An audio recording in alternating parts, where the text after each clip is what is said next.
एक सूफी कहानी है। गुरु ने 4 शिष्यों को मौन के लिए भेजा। सांझ हो गई। मस्जिद में चारों बैठे हैं।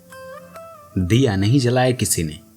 नौकर पास से गुजरता था तो एक ने कहा, ए भाई, रात हुई जा रही है, दिया जला दे।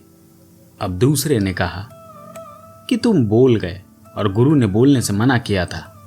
और तीसरे ने कहा कि क्या कर रहे हो, तुम भी बोल गए, गुरु ने सबको मना किया है बोलने के लिए।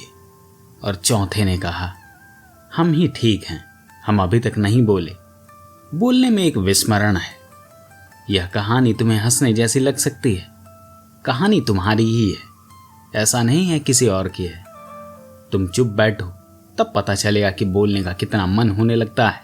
तुम चुप बैठो तब पता चलेगा कि भीतर से तुम कुछ बोलने लगते हो और बाहर कोई भी बहाना मिल जाए तुरंत खो जाओगे। कहानी का मतलब क्या है? कहानी का मतलब है कि उन चारों में से किसी को भी स्मरण न रहा कि हम चुप होने के लिए यहां बैठे हैं। और कहानी का मतलब है कि जब नौकर निकला पास से, दूसरा आया, ध्यान दूसरे पर गया और ध्यान जो था वह चूक गया। नानक यही कहते हैं कि मनन से ही मन और बुद्धि में सुरति का उदय होता है। सुरति शब्द बड़ा प्यारा है। यह बुद्ध के सम्यक स्मरण में आता है। बुद्ध ने बड़ा जोर दिया स्मृति पर, राइट माइंडफुलनेस पर, कि जो भी तुम करो स्मरण पूर्वक करना। बोलो तो स्मरण पूर्वक बोलना, चलो तो स्मरण पूर्वक चलना, आंख भी हिलाओ, पलक भी हिले, स्मरण पूर्वक। होश खोकर मत करना कुछ, क्योंकि जो तुम होश खोकर करोगे वही पाप है। उससे ही तुम अपने से दूर निकल जाते हो। अपने पास आने की एक ही विधि है कि तुम ज्यादा से ज्यादा होश संभालना, कैसी भी परिस्थिति हो। तुम एक चीज मत खोना, सब खो जाने देना। एक चीज मत खोना और वह चीज है होश। घर में आग लगी हो तो भी होश पूर्वक घर से बाहर निकलना। ईश्वर चंद विद्यासागर ने एक संस्मरण लिखा है कि उनको वायसराय ने सम्मान के लिए बुलाया था। अब गरीब आदमी थे। पुराना बंगाली ढंग का कुर्ता, कमीज, धोती पहनते थे। फटे पुराने कपड़े थे। मित्रों ने कहा कि वायसराय की सभा में इन कपड़ों में जाना उचित नहीं, अच्छे कपड़े बना देते हैं। बात उनको भी जची। 1-2 दफे इनकार भी किया, लेकिन फिर उनको भी लगा कि ठीक नहीं है तो कपड़े बनवा लिए। कल सुबह वायसराय की सभा में जाने को है। उसके एक दिन पहले की घटना है। सांझ को लौटते थे बगीचे से टहलकर। सामने ही एक मुसलमान अपने कपड़े पहने हुए, चूड़ीदार पायजामा, शेरवानी, हाथ में घड़ी, बड़े शौक से शाम की चहलकदमी करते हुए जा रहा था घर को वापस।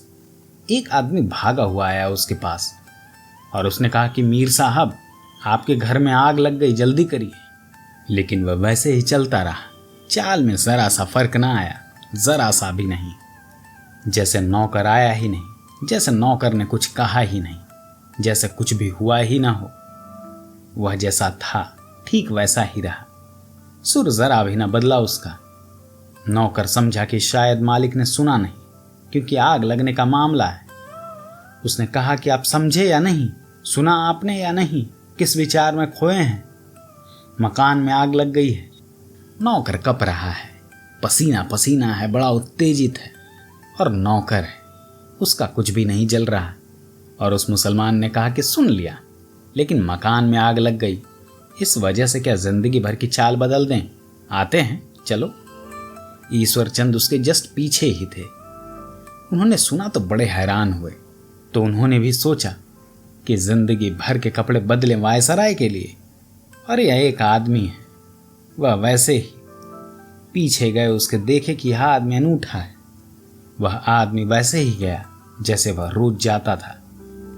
वही चाल रही, वही छड़ी का हिलना था। घर पहुंच गया। आग लगी है। उसने नौकरों से कह दिया कि बुझाओ, और स्वयं बाहर खड़ा रहा।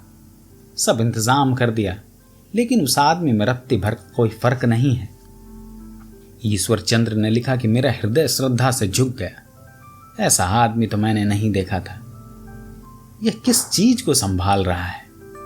उसका नाम है सुरति, उसका नाम है स्मृति। यह एक बात को संभाले हुए है कि अपने होश को नहीं खोना है। जो हो रहा है हो रहा है।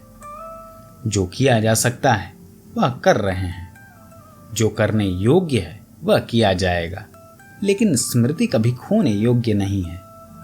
इस दुनिया में ऐसा कोई भी चीज नहीं है इतनी मूल्यवान जिसके लिए तुम स्मृति को खो, लेकिन तुम छोटी छोटी चीजों में खो देते हो। 10 रुपए का नोट गिर गया और देखो कि कैसे तुम पागल हो जाते हो, एकदम ढूंढ रहे हो पागलों की तरह, जहां नहीं हो सकता वहां भी ढूंढ रहे हो। किसी आदमी को देखो, घर में उसकी कोई चीज खो गई है, चीज बड़ी है, वह छोटा सा डिब्बा भी खोलकर देखता है कि शायद। तुम स्मृति को खोने को तैयार ही हो। खोने को तैयार हो यह कहना भी शायद ठीक नहीं, तुम्हारे पास है ही नहीं, तुम खोओगे क्या। अगर विचार पसंद आए हो तो चैनल को सब्सक्राइब करना ना भूलें और अपने फैमिली और फ्रेंड्स के साथ शेयर जरूर करें। धन्यवाद।